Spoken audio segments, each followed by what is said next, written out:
Hello dears. हम study कर रहे हैं स्ट्रेंथ ऑफ मटेरियल और आज का हमारा टॉपिक है रिजिड प्लास्टिक और perfectly plastic material. Rigid plastic और इसे हम परफेक्टली प्लास्टिक भी कहते हैं। तो ये मटेरियल क्या होता है?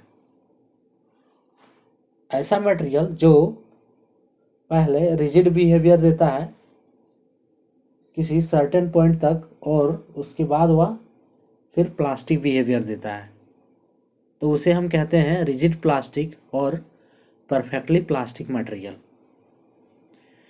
The material which gives rigid behavior at a certain point, after that it gives the plastic behavior। तो इसे हम कहते हैं रिजिड प्लास्टिक और परफेक्टली प्लास्टिक।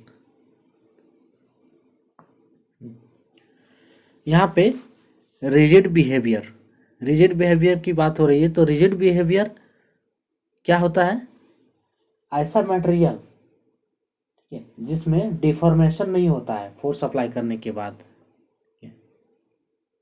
और उस पर अगर हम लोड अप्लाई करते हैं तो उसमें डिफॉर्मेशन नहीं होता है, तो उसे कहते हैं rigid behaviour. There is no deformation on the material, there is no deformation on the material after applying load or force। तो इसे हम कहते हैं rigid behaviour after applying external force और लोड। नेक्स्ट, यह किस टाइप का बिहेवियर दे रहा है? उसके बाद किसी सर्टेन पॉइंट के बाद ये दे रहा है प्लास्टिक बिहेवियर। तो प्लास्टिक बिहेवियर क्या होता है कि मटेरियल में जब हम फोर्स अप्लाई करते हैं तो उसमें डिफॉर्मेशन होता है, तो उसे कहते हैं plastic behaviour.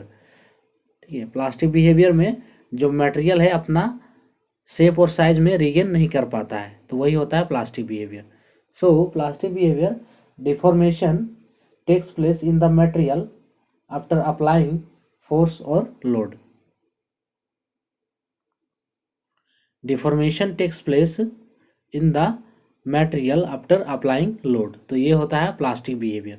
So rigid plastic और परफेक्टली प्लास्टिक मटेरियल की दोनों टाइप से बिहेवियर देता है। फर्स्ट देता है रिजिड बिहेवियर, उसके बाद किसी पॉइंट तक ये रिजिड बिहेवियर देता है, उसके बाद ये देता है प्लास्टिक बिहेवियर। इसका हम डायग्राम अगर बनाते हैं स्ट्रेस स्ट्रेन डायग्राम, तो इसका डायग्राम कुछ इस प्रकार बनेगा। ये हमारा दो एक्सिस हो गया, एक में स्ट्रेस और एक स्ट्रेन। सो ये बिहेवियर देखिए, ये फर्स्ट दे रहा है रिजिड बिहेवियर, तो इसमें हमारा स्ट्रेस इंक्रीज करता जाएगा। ठीक है, यहाँ हमारा स्ट्रेस इंक्रीज कर रहा है और ये किसी पॉइंट तक इंक्रीज कर रहा है। ठीक है, तो ये हमारा जो हो गया कर्व रिजिड मटेरियल। ठीक है, किसी सर्टेन पॉइंट तक, ठीक है, जो रिजिड मटेरियल का बिहेवियर दे रहा है, और इस पॉइंट तक फिर यहाँ से डिफॉर्मेशन हमारा हो रहा है, तो यहाँ से डिफॉर्मेशन हो रहा है, तो ये हमारा जो लाइन हो गया ये हो गया प्लास्टिक बिहेवियर तक, ये हो गया प्लास्टिक बिहेवियर, और इसे हम कहते हैं आइडियल प्लास्टिक बिहेवियर।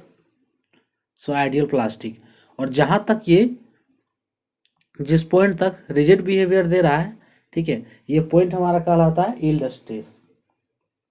इस पॉइंट का नाम हमने ये दे दिया है, तो ये हमारा पॉइंट जहाँ तक रिजिड बिहेवियर देगा तो ये हमारा पॉइंट कहलाता है यील्ड स्ट्रेस।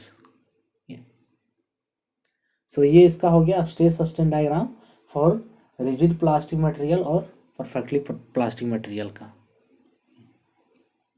तो ये था हमारा आज का टॉपिक, रिजिड प्लास्टिक और परफेक्टली प्लास्टिक मटेरियल। सो आज के लिए इतना ही। Thank for watching.